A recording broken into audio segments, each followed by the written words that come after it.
আসসালামু আলাইকুম। রেখা হোম কিচেনে আবারও আপনাদের সবাইকে স্বাগতম। আজকে আবারও আপনাদের কাছে হাজির হলাম ভিন্ন এক মাছ ভাজার রেসিপি নিয়ে। রেসিপিটি তৈরি করতে প্রথমেই আমি একটি টমেটো পিউরি তৈরি করে নিয়েছি। এখানে টমেটোর সাথে আমি দিয়েছি সামান্য আদা ও রসুন। প্রথমেই আমি মাছগুলোকে ভালোভাবে ধুয়ে পরিষ্কার করে একটি বাটিতে নিয়ে নিয়েছি।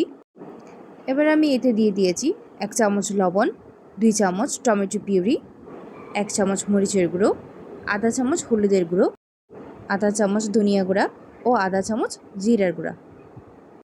এরপর সামান্য পরিমাণে দিয়ে দিলাম আজওয়াইন। আপনারাও চেষ্টা করবেন ভাজা মাছে আজওয়াইন ব্যবহার করতে, কারণ এটি আমাদের হজম শক্তিকে খুব ভালো রাখে। এবার 1 চামচ সরিষা তেল দিয়ে মাছগুলোকে ভালোভাবে মাখিয়ে ম্যারিনেট করে রেখে দিব আধা ঘন্টা। এবার একটি ফ্রাই প্যানে সরিষার তেল গরম করে নিব।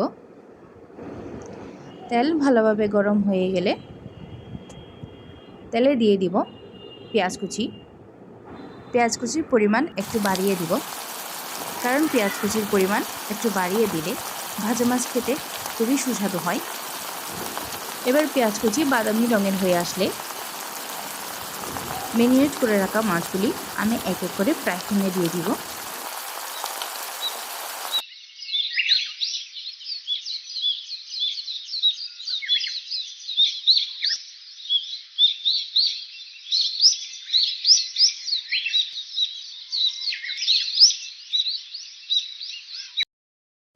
এবার এপিট ওপিট করে আমি মাছগুলো ভালোভাবে ভেজে নিব। মাছের এক পিঠ ভালোভাবে ভাজা হয়ে গেলে আমি আস্তে আস্তে মাছের অন্য পিঠ উল্টিয়ে দিব। মাছগুলো ভালোভাবে ভাজা হয়ে গেলে মাছের কালার ঠিক এমনই হয়ে আসবে। এবার আমি উপরে দিয়ে দিব টমেটো কুচি,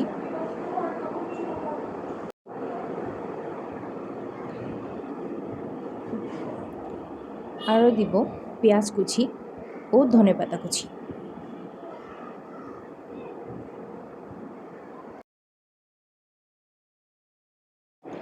এবার আমি আস্তে আস্তে মাছগুলো নেড়ে দিব, যাতে করে টমেটো কুচি আর পেঁয়াজগুলো নরম হয়ে আসে।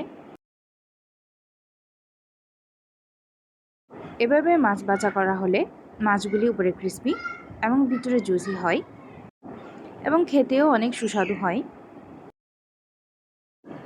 আপনারাও একবার এভাবে মাছ ভাজা ট্রাই করবেন। এভাবে মাছ ভাজা করলে শুধু বড়রা নয়, পরিবারের ছোটরাও মাছ ভাজা খেতে পছন্দ করবে।